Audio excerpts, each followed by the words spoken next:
Hello, everybody, and welcome back is the song that I've heard numerous times today. It's probably what we're going to start this podcast with this week. For the first time ever in Bench podcast history, one of the major four sports is playing when this will be uploaded. It's actually playing right now. The New York Yankees are taking on the Washington Nationals, and the Dodgers are taking on the San Francisco Giants. But once again, this is the Bench podcast. I'm Aaron Valentino, joined alongside Brandon Ladd and Jacob Johnson. Guys, how are we feeling? Live sports, or one of the major four sports, are finally back for the first time since March. You know, I'm pretty hyped about it. I didn't get to watch too much of the Nationals-Yankees game yet, but I have the Dodgers-Giants game to my right. The English version wasn't working, so I have it in Spanish. Not like I can hear it anyways, but the first inning I watched was all in Spanish. I'm pretty psyched. Braves play tomorrow. Obviously, going to be a win because we're playing like – That's always win on opening day, though. They have the .655 winning percentage on opening day. Some shitty team in New York, so I think we'll be good. I am really excited here. I'm caffeined. I'm rejuvenated. I am just excited. I'm young again. I feel like I reversed in age about 3 years. I'm young. I'm just ready for life. Yankees are going to win a World Series. Cowboys are going to win a Super Bowl. Celtics are going to win an NBA championship. And LSU is going to win another national championship. That is the mood on this Thursday night. You got like one out of the four correct. Yeah, the Yankees will win the World Series. Yankees will win the World Series. There's no doubt in my mind, actually, that the Yankees are going to win the World Series, especially with the performance Garrett Cole is putting on tonight. Actually, as we're speaking at the moment, the tarp is coming off the field. So Garrett Cole's probably done. But even so, one hit over 5+ innings, right? 6 innings. Great, yeah, great start out of him tonight. Before we really get into the meat of what we're going to talk about today, I need to hear your guys' thoughts on Anthony Fauci's first pitch. Oi, holy hell. Worse than 50 Cent? No, we're not at that level yet. It was respectable, though. He was still happy with it. He was joyful. There was no regret. I mean, yeah, he's a doctor. He probably hasn't picked up a baseball since he was 4 years old playing T-ball. He had the fit going. He's got the Nats jersey on. He had the nice mask. You know, I'd give him a 4 out of 10. Oh, a 4? I'm only giving him a 4 because of presentation and, you know, my assumption on the fact that he's probably never touched a baseball in, 50 years. But I actually really didn't – I watched like a video. It was a small video of it, but I haven't really seen it up close yet. But from what I saw, not pretty. Yeah. Definitely not pretty. It's going to be a full baseball podcast for you today here on the Bench Podcast. Might be a little bit shorter than usual, but here we go. Juan Soto, earlier today, Jeff Passan of ESPN reported that Juan Soto has tested positive for the coronavirus and is not playing tonight at Nationals Park. He's not going to be playing, at least from what I can tell from everything that science tells us.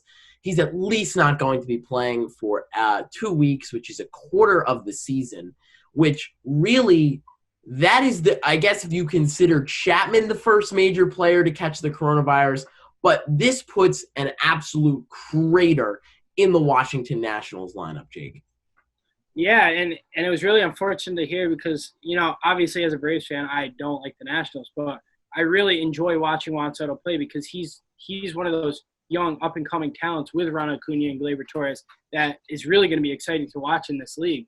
So to hear that, it's good for the NL East, I guess. They're going to probably drop a few more games than they would have. But, it's kind of heartbreaking for the Nationals organization as a fan. You want to see these electric players start playing. And, first pitch of the season already, he's already done. So he's done for at least 14 days or 2 negative tests. And what we've seen is that's going to be a 2-week period. I'm going against science here. We'll see him in 4 days. He's asymptomatic, 2 negative tests. Oh, my God. That is going to be the coldest take of all time. We're going to see Juan Soto in 4 days. Some remdesivir, he will be just fine. I don't even think they give remdesivir to asymptomatic people. But anyways, you have to believe that they're going to try to get him back somewhat quick. Yeah, but maybe it's not the full 2 weeks because obviously it is reported that he is asymptomatic. But he's not going to be playing Monday. Okay, that's fair. Tuesday, though. No, he's not going to be playing Tuesday either. If I had to give a minimum, it'd be like 10 days, maybe. Not 4, lad. What? Well, you guys 4 days? Shocked when he's playing on Tuesday. If he plays on Tuesday, I'll drive down to Queensbury and kiss you on the cheek. If he plays Tuesday, he's the cure. Juan Soto is the cure we've been looking for the coronavirus. His blood must have something magical in it if he plays on Tuesday. So we will see. If I'm right, I'll probably be dead wrong. But anyways, the Nationals 6 through 9 tonight, Suzuki, Cabrera, Stevenson, Robles, that's just not going to get the job done. I did some studying last night on their prospect at third base, Carter Kieboom, who's going to try to step up for Anthony Rendon. They're going to platoon him with Asdrubal Cabrera. I just don't see this working. I think this is a blessing for the Mets, something we're going to get into. This expanded playoffs, which I'll spoil it here, top 2 in each division and then the 2 best remaining teams. I think you got to be high on something to believe that 2 or 3 good NL East and NL Central teams aren't going to get robbed because they're going to. Because this structure here, there's going to be 2 or 3 good teams in the NL that are going to get robbed that we're not going to see in the AL. So this is a blessing for the Mets, blessing for the Phillies right now. Well, first off, I don't think it's a blessing for anyone. You never want to see a guy get hurt, and you definitely don't want to see somebody get a sickness that's caused so much pain around the entire world, let alone the country that we're in. And Juan Soto, like you said, Jake, is just one of those electric players that you'd love to see go out there every night. But, the thing is, normally when a player's out 2 weeks, all right, he's out 2 weeks, there's not much you can do. We can call someone up from AAA and it'll be fine. 2 weeks in this instance is a quarter of the season without Juan Soto. Now, granted, he could come back earlier. He is asymptomatic. I don't think he's going to come back Tuesday. But, there could be a little bit of a quicker process with him being asymptomatic. But you really look at the Nationals lineup tonight, like Lad said, and it definitely doesn't compare to the Braves. And if I'm being honest, it really doesn't even come close to comparing to the Mets and the Phillies as well. Their bullpen is questionable, but every NL East bullpen, in my opinion, is questionable going into the season. And the rotation is probably the best in the division. Actually, not probably. It is the best rotation in the division by a long shot. So they do get saved there. But as far as this lineup goes, the other 3 teams competing for this division title, Lad, you're right. This Nationals lineup, especially without Juan Soto in it, does not come close. Yeah, and I mean, they got Eric Thames for first base and DH. Howie Kendrick is a dinosaur at this point. Holy hell, he's got to be 39. Adam Eden hit a home run tonight off Garrett Cole. That's the only guy so far through 5 innings. I mean, you have Trey Turner. Starling Cale is he now. So it's just a patchwork lineup. I would say that. It puts a ton of pressure on their top 3 pitchers. Scherzer, Strasburg, and Corbin are going to have to do a magic act like they did last October, and I just don't see that happening again, especially the way Scherzer pitched tonight. He just wasn't himself. He threw 70% sliders. He had no trust in his fastball after Stanton hit the home run off of him. So if I was a betting man, I would say the Marlins are going to be the closest competitor to the Nationals this year. Lineup-wise, right? Record-wise, over 60 games. Oh, God, we got some hot takes coming in tonight, Jake, from Brandon Ladd. I don't even know how you can say that. Like Trey Turner is better, Trey Turner himself is better than the entire Castro's Marlins. better than the best Marlins player. The Marlins win 19 games and the Nationals win 23. That's more comparable than the Mets, Phillies, and Braves winning 36. I don't think the Nationals are going to win 23 games. I think they're going to win 30. I think the Marlins are going to win 15 to 18. -8. That might, if that was possible, I could see it. it's such a tough call because, again, a quarter of the season a lot. And if I'm being honest with the way they played tonight, they could get swept by the Yankees. And then all of a sudden, their top 3 pitchers for the first series of the year are completely gone. The Yankees look like the Yankees. They look like they're well on their way to a World Series, especially after tonight. And that, like I said, last year, I've been saying this for a couple of weeks, not only on this podcast, but the High Chiefs podcast as well, that the Nationals really last year were a team of destiny. And I really do believe that. Their starting pitching is phenomenal. It still is phenomenal going into this year. But the lineup without Anthony Rendon is really scary. And now without Juan Soto, it's even scarier in a bad way. And the bullpen was the worst in the NL East last year, and it's going to be the worst again this year. So they take, Jake, a huge hit here for maybe the first 10 games at best. I do want to say one thing that, going into the season, I didn't think the Nationals had the best lineup in the NL East anyways. I thought they were personally thought they were 4th already. Yeah. I think you go Braves, Phillies, Mets, then the Nats because they lost Rendon. You lost Harper the year before. And just there's not much. I mean, yes, Juan Soto is an electric player, but you can't build your lineup off one person. Trey Turner is good, but, Lab mentioned Howie Kendrick, Starlin Castro, Asdrubal Cabrera. These guys are in their 30 to 35s, and they're still playing, they're still starters on a team in the NL East. So I never thought they were a high-caliber lineup anyways. I put the other 3 teams, still having the Marlins last. But, yes, this is a huge hit for the Nationals, but it's Juan Soto's can't be their entire lineup anyways. That'd be like if the Braves just had Ronald Acuna and then added, Matt Adams and Tyler Flowers and, Adam Duvall. That was the rest of their lineup. That's kind of where I would put the Nationals at if that was the case. There's just not a lot of depth to it, which and again, Anthony Rendon, just losing him crushes that lineup in multiple different ways. And now without Juan Soto for a quarter of the season, maybe a little bit less, maybe a little more. Maybe there's a chance his body is just not going to be able to kick these antibodies or whatever it is that goes into this virus. But it's crazy. And, before we kind of move on to the expanded playoffs, we already kind of touched on it a little bit. This is a season, Brandon, where we knew these types of things were at risk of happening. And Davey Martinez said it himself today, that, everybody knew what the deal was going into this 2020 season. And unfortunately, it just happened to happen to Juan Soto and the Nationals. And I mean, it's bound to happen to everyone. You're going to have rolling positives. This is just the most publicity one because it happens a day before the day of the opening day. So it's going to get a ton of publicity. But we've seen it happen already to the Yankees with Chapman. And Chapman's already working his way back here. So it's bound to happen to any team. It's bound to happen at any moment. Until the numbers get a little better nationwide, I would say you have to assume some players going to get on every single team. So that's a big fear.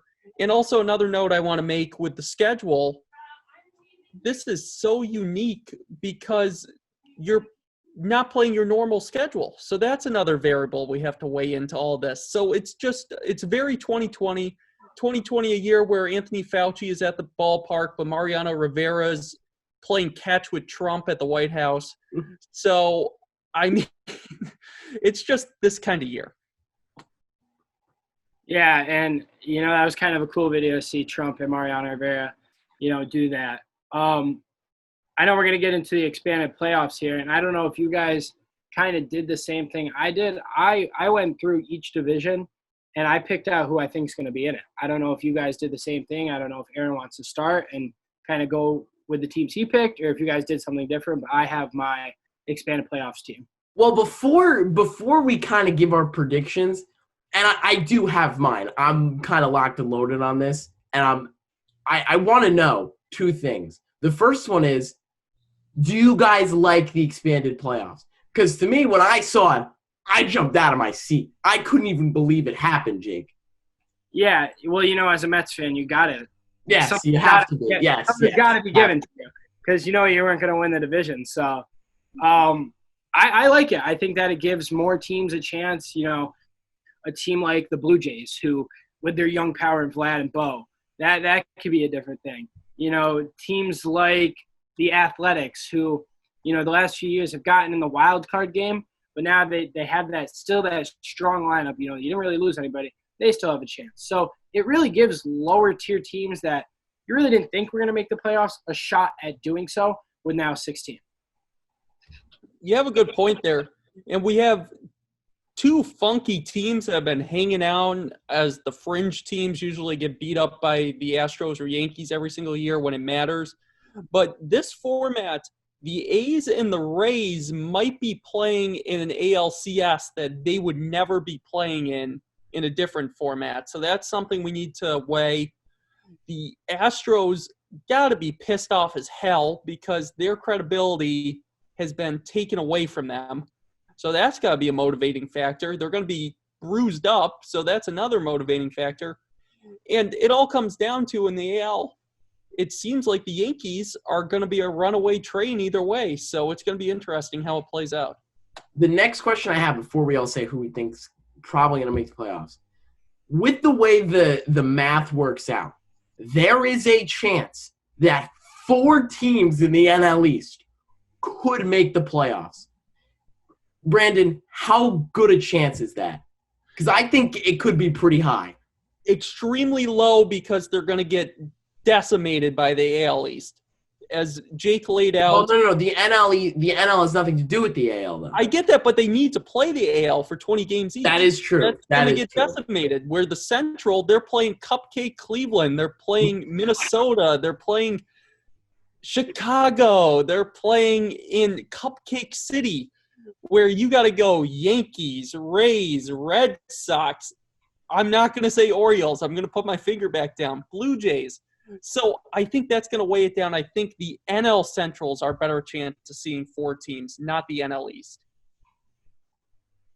No, I agree. I first off, I didn't have 4 teams in the NL East. I mean, I don't have that either, but I'm just saying there is a possibility. No, yeah, there's a possibility for, any division. But I guess if I had to pick a division that has that possibility, I would have to say the AL East. Really? With the Blue Jays and the Red Sox? That could also be interesting. This is just a ton of fun. I'm super excited about this. You guys want to start with the American League or the National League? We'll start with the better conference. We'll start with the National League. All right, we'll start with the National League. I guess Jake, we're gonna start with you. So for the NL East, I'm going Braves, Phillies, and then I'm gonna go. I have the Reds and the Brewers, and then another team is the Cubs. Wow, Cardinals not making it at all. No, it's a stat central. And then I have the Dodgers, and I have the Rockies, and I think the Padres are going to slide in there. That's my teams for the NL. Okay? I'll wait to make an argument. Lad, you're up. Okay, so for starting with the NFC South here, like Jake, for the East, I got the Braves and the Phillies. For the Central, am I just running through right here? Yeah. Okay. Central, Cards, Cubs. That's pretty easy. Going down to the West, pretty easy again. Dodgers, Diamondbacks. I don't want to overthink this here. Then I have the Reds in the Central, taking advantage of the easy games. And then I can't decide between the Mets and Rockies, but because I'm in a good mood, I'm going to go with the Mets. Lad, I just have a question. No Brewers? No. Okay. So I am going to stick with my initial predictions and add teams of the High Cheese Podcast, because on the High Cheese Podcast, Brian and I predicted pretty much how every single division is going to work out. So in the East, I have the Braves in first. I have the Mets in second. For a couple of different reasons, and we'll get it, and I guess we can get into that if you guys want to. In the Central, I'm going to have the Cardinals. I think the Cardinals are just so good. I feel like they're an under-the-radar team. They made the NLCS last year. And not having them in the playoffs, I don't know. I think that's too big of a risk for me. And I have the Brewers, Christian Yelich and company. I think they will absolutely make the playoffs. I got the Dodgers, obviously, in the West. I have the Padres in second in that division. I think the Padres take a big jump, especially with not technically a full season because it's 60 games, but a full season of Chris Paddock there being the ace. I really like the Padres out west. And then my two other teams, it's really tough. I think the Phillies and Nationals could be in contention. Brandon, you bring up a good point about their scheduling, having to play the Yankees, Rays, Red Sox, and Blue Jays. But I think I have to go with the Phillies getting one of those spots. And then I'm probably going to go with the Reds. I know people are high on the Reds this year, so I would probably have them making the playoffs as that last kind of 8th seed team for the NL.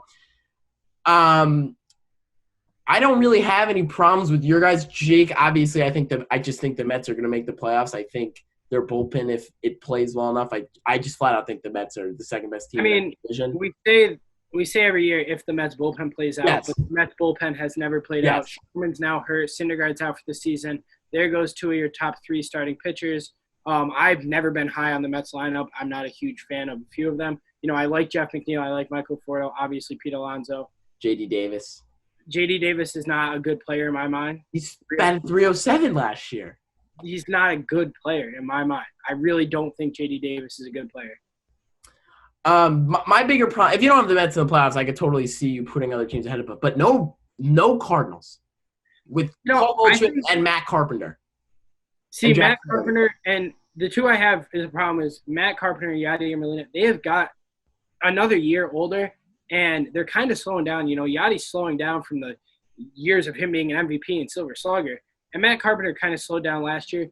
You lose 40 home runs in Marcell Ozuna. He's now on the Braves. You've lost all those, big-time hits. He hit how many? 4 against the Braves in the NLDS? That's a big bat to lose in your lineup. And I just think I love the improvements that the Reds made. I always like the Cubs. I love Chris Bryant, Anthony Rizzo. And I think Christian Yelich can take that Brew Crew back to, where they were last year. Lad, you have any thoughts on either of those before we move on to the American League? No, we can move on to I just want to get your guys' thoughts quickly. I really don't trust the Brewers ever since that ball hit the sprinkler head against the Nationals in that wild card game. That put a 10-year hex on them, I believe. That I can feel see like that puts a chip on their shoulder. That's me. I like the Brewers. Yeah. I've always been a big fan of Christian Yelich, so. All right, I'll start in the American League since we started with Jake, and we'll go Lad back to Jake. So in the East, I obviously have the Yankees and Rays at 1 and 2. I don't even think that's close. I think we'll all have that. And again, I think the AL, it's the same thing. I would still put the Indians over the White Sox, so I'm going to go Twins, Indians. I know people are high on the White Sox this year. I love Tim Anderson a lot. Believe me, he's all over my Twitter all the time. But I do think Francisco Lindor and Jose Ramirez can take, and Shane Bieber as well, and that pitching rotation, I think that can get them into the playoffs.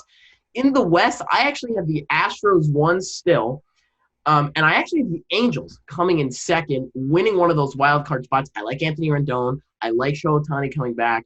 It's time to get Mike Trout back in the playoffs. It's time. It's been too long, and I've had to have faith. Before I even knew the expanded playoffs were coming, I had to think he was getting back there. So my other 2 teams that I think are going to make it, I think the Athletics will get in easily because of this.